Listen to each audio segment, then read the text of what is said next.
These giants that live up to 634 years were once so plentiful that a person could travel from the Atlantic shore to Minnesota and seldom be out of sight of them. For thousands of years, Minnesota's white pine forest was home to caribou, pine martens, and dozens of colorful birds like pine grosbeaks and red crossbills. The forest seemed destined to last for centuries. When cutting began, white pines larger than any in Minnesota today were common. White pines up to 6 feet in diameter and over 150 feet tall.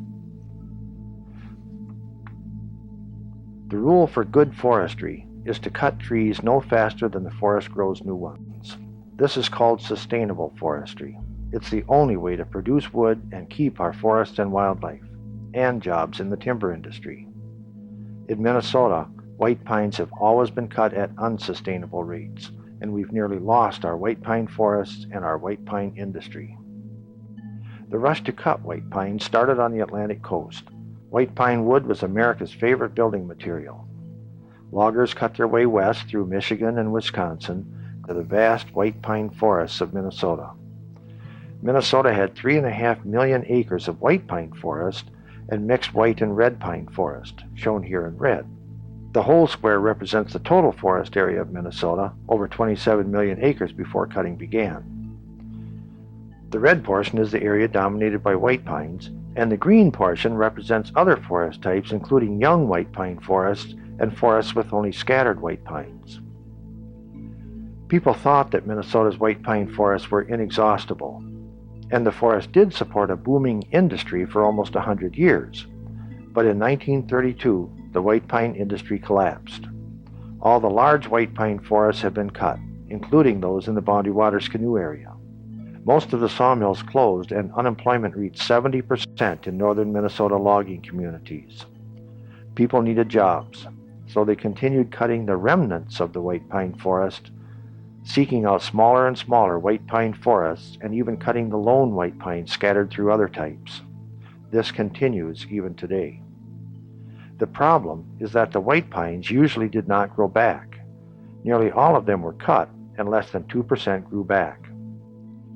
These graphs illustrate what happened to Minnesota forests between the time cutting began in 1837 and the time of the most recent forest survey in 1990.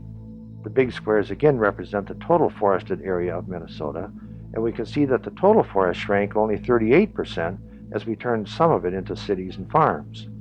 But our white pine forest, shown in red, shrank 98%. Only 67,000 acres remain. Very few of the old trees remain.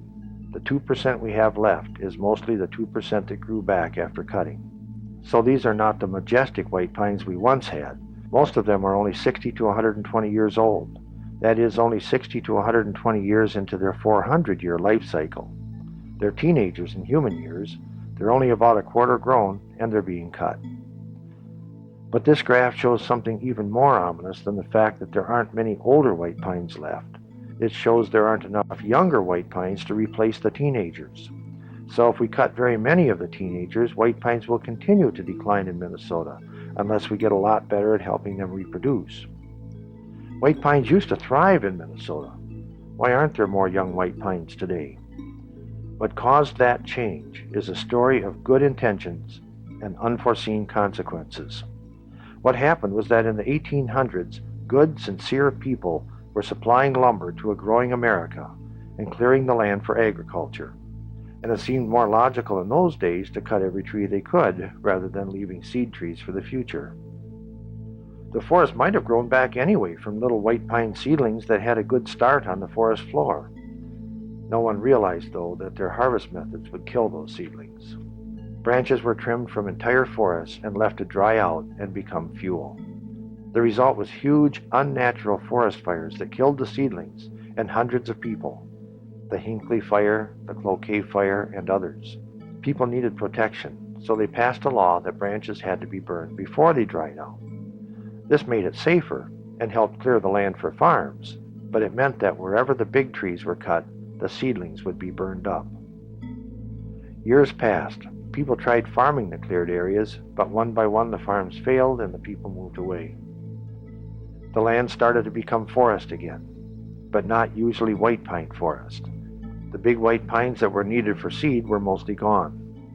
Fluffy aspen seeds that can blow for miles started the Northwoods of today, a forest that is often too dense for young white pines to survive. The new forest changed our wildlife too. Caribou disappeared and were replaced by white-tailed deer, which eat white pine seedlings. People began to realize that the white pines that had provided a living for so long would not come back without help. So forestry agencies were created to protect and restore the forests.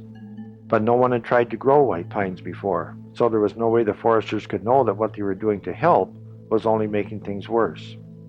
They worked hard and planted over 25 million white pine seedlings in Minnesota, which would have been great except that they brought the seedlings from Europe and introduced European white pine blister rust to America.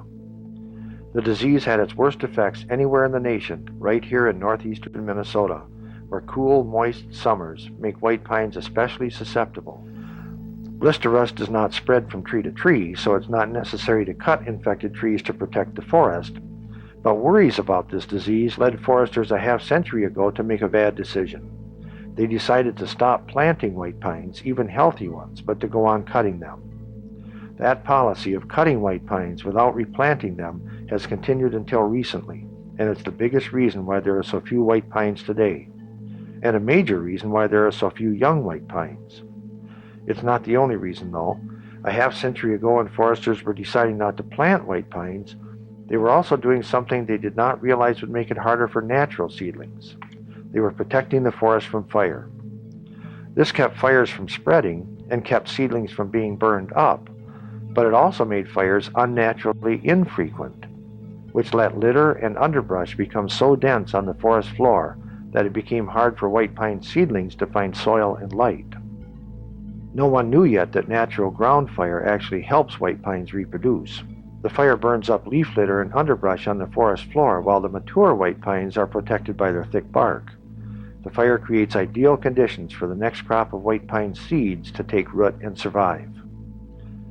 Young white pines now have 4 problems that people help create: being eaten by deer in winter, being killed by blister rust, too much litter on the forest floor due to fire prevention, and too much shade due to fire prevention. Is it important to keep white pines for wildlife? U.S. Forest Service studies showed that as scarce as white pines are, they still hold 80% of the eagle nests and 77% of the osprey nests in the Superior National Forest. These birds seek out white pines that strongly. Why do these birds prefer the white pine on the right here over the red pine in the middle? Probably because white pines grow taller, have sturdier branches for heavy nests, and have bigger gaps between branches for birds with 6-foot wingspans. Eagle and osprey populations are still recovering from DDT pesticide problems, and they'll need more and more white pines as they increase their breeding areas. Smaller birds also use white pines.